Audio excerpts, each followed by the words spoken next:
Thank you for joining me. I'm Gord Long. A reminder before we begin, do not trade from any of these slides. They're commentary for educational and discussion purposes only. Always consult a professional financial advisor before making any investment decisions. As we have well documented, the U.S. faces unprecedented economic and financial challenges as the national fiscal debt soars seemingly out of control. However, there is a solution if the U.S. is to take bold and decisive action.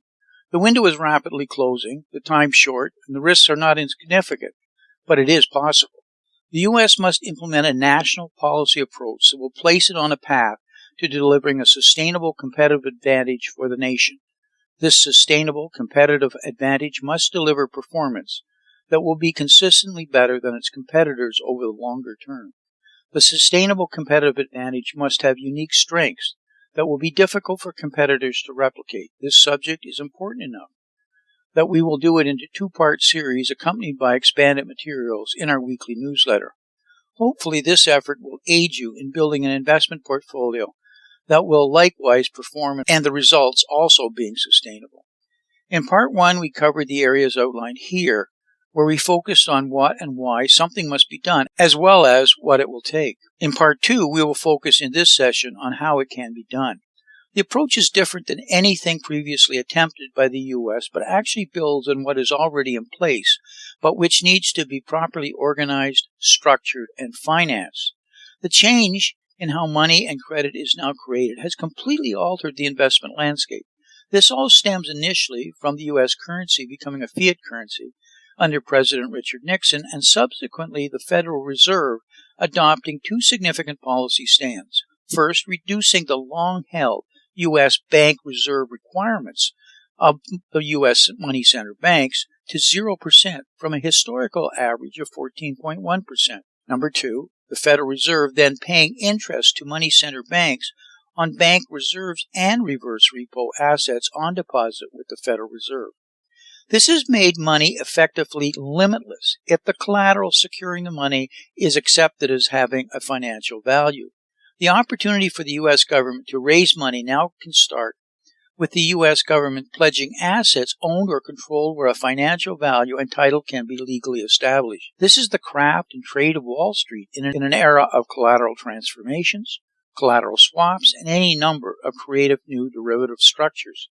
It's about asset monetization, which we'll get into when we talk about the three-legged stool of sovereign wealth funds, private equity, and cryptocurrencies. First, let's start with the importance of an investment-driven strategy, where the government actually shares in the profit versus pays out taxpayer money in the form of interest on borrowed debt financing. You can raise money or capital by borrowing money, or through the use of securities which allocate equity based on the net worth of capital invested. By lending, you issue debt in the form of bonds, which come in the form of bills, notes, or bonds, depending on maturity of the debt. Or you receive equity for the securities you create and then potentially profit on the change in the value of those securities. Those securities are the three-legged stool I mentioned, where the securities are created through the monetization of assets in some cases. Governments have plenty of assets, but traditionally have been unable, or hesitant at least, to monetize them. That has all changed with the changes in the Federal Reserve policy, modern credit creation, instruments, and the global derivatives complex. My colleague, Richard Duncan, does a masterful job of explaining the new realities in his recent book, The Money Revolution. We're living in a completely new policy environment.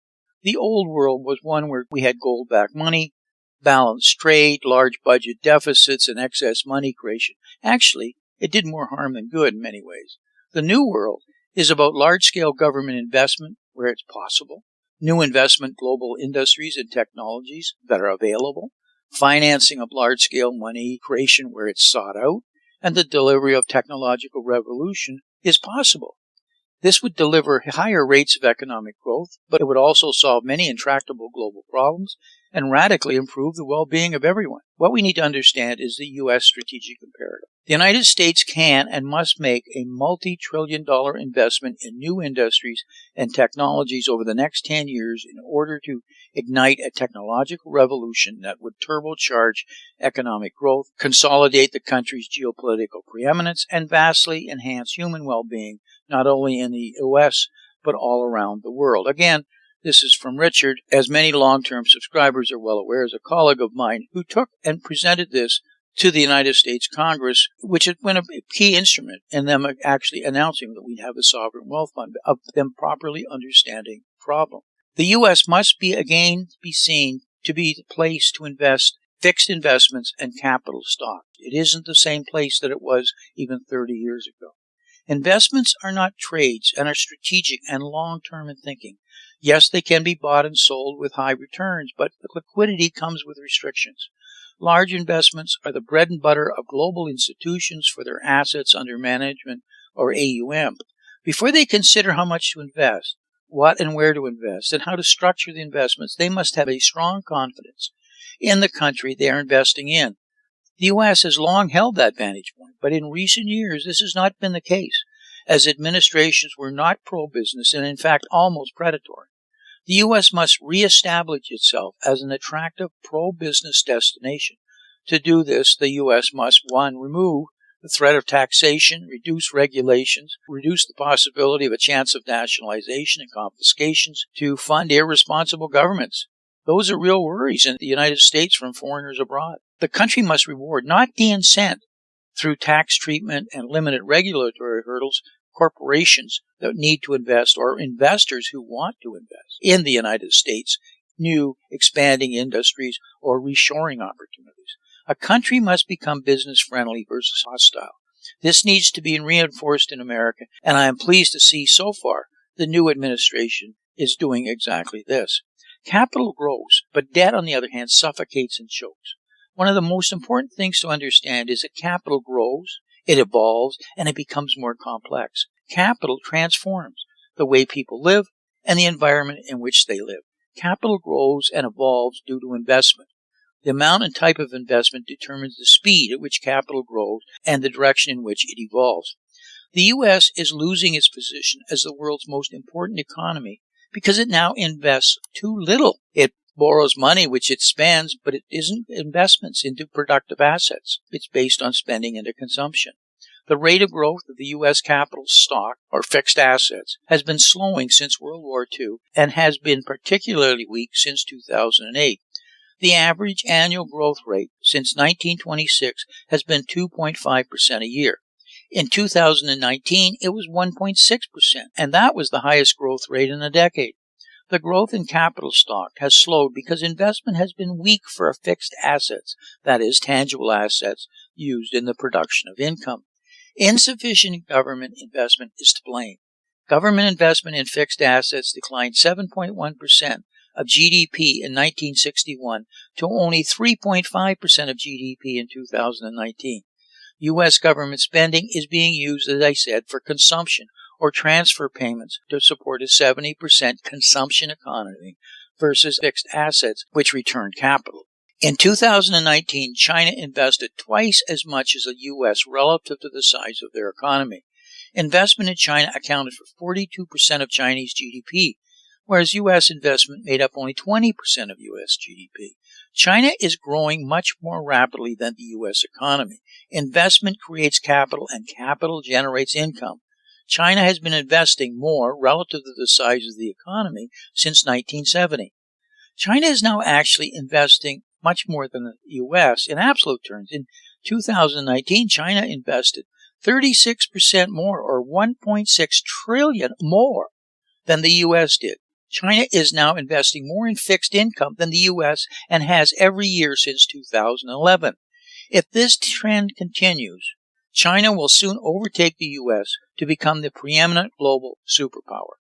The U.S. must immediately start investing more, specifically in research and development. In 2019, China overtook the U.S. to become the world leader in R&D.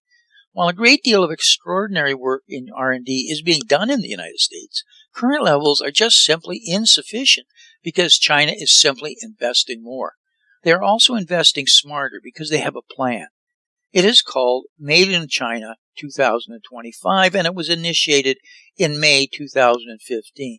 The cornerstone of that plan was to win the artificial intelligence race. Made in China 2025 is stage one of an ambitious three-stage, state-led program with the ultimate aim of making China the world's leading manufacturing power by 2049. It has established 9 priority tasks and 10 key sectors to promote. The central problem is the United States doesn't have a plan, nor feels one is needed, because it's generally felt the private sector will do that.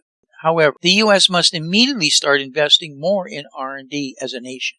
If China wins the AI race, as it did the 5G race, then China will rule the world. The first country to achieve artificial general intelligence, that is, the point where machines can perform any task that a human can, is likely to have the rest of the world at its mercy. At that point, AI will quickly accelerate exponentially beyond human intelligence. This is the space race to the power of infinity. The Industrial Revolution enabled Western Europe to conquer most of the rest of the world. The AI race is a winner-take-all. The winner will have the 21st century equivalent of a nuclear weapons monopoly. China has a plan to win the race. So, how do we do this when the U.S. is running an out-of-control $34 trillion debt, 125% debt to GDP, and fiscal deficits to $2 trillion per year? How are you able to invest in such a situation?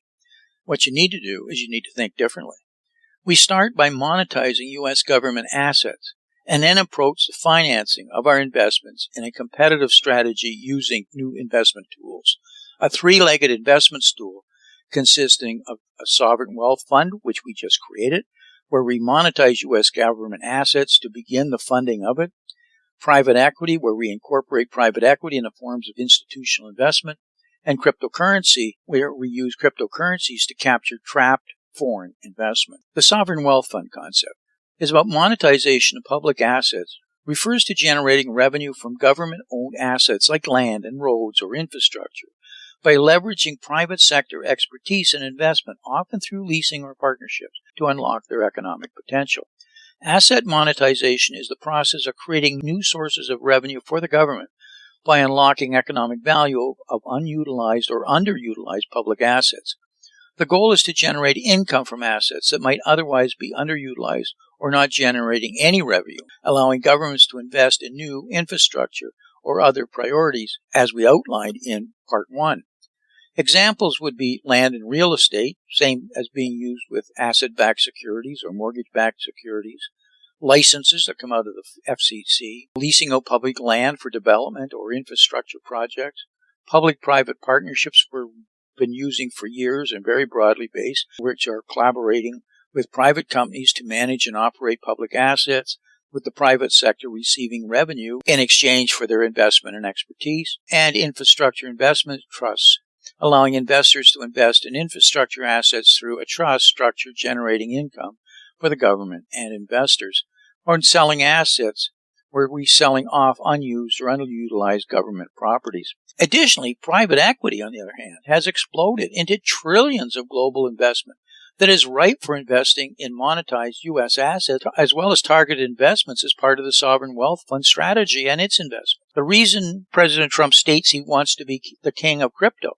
and is making the appointments that he has been making recently within the Securities and Exchange Commission is he has big plans for the use of cryptocurrencies as an additional major funding source to finance a U.S. investment strategy that will not only fund investments, but also assist in funding his plans regarding the reshoring of key strategic industries. These are big subjects that we'll be talking about more about this year in our newsletters. So what can we conclude?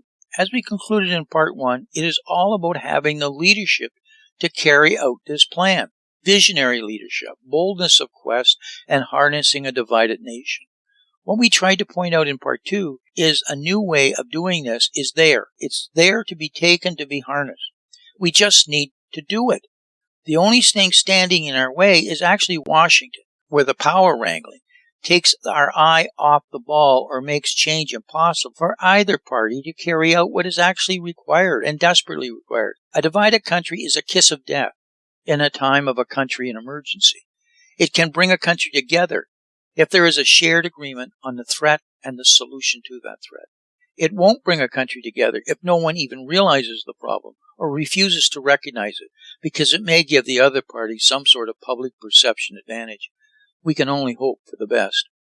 I'd like to take a moment as a reminder, do not trade from any of these slides. They're for educational and discussion purposes only.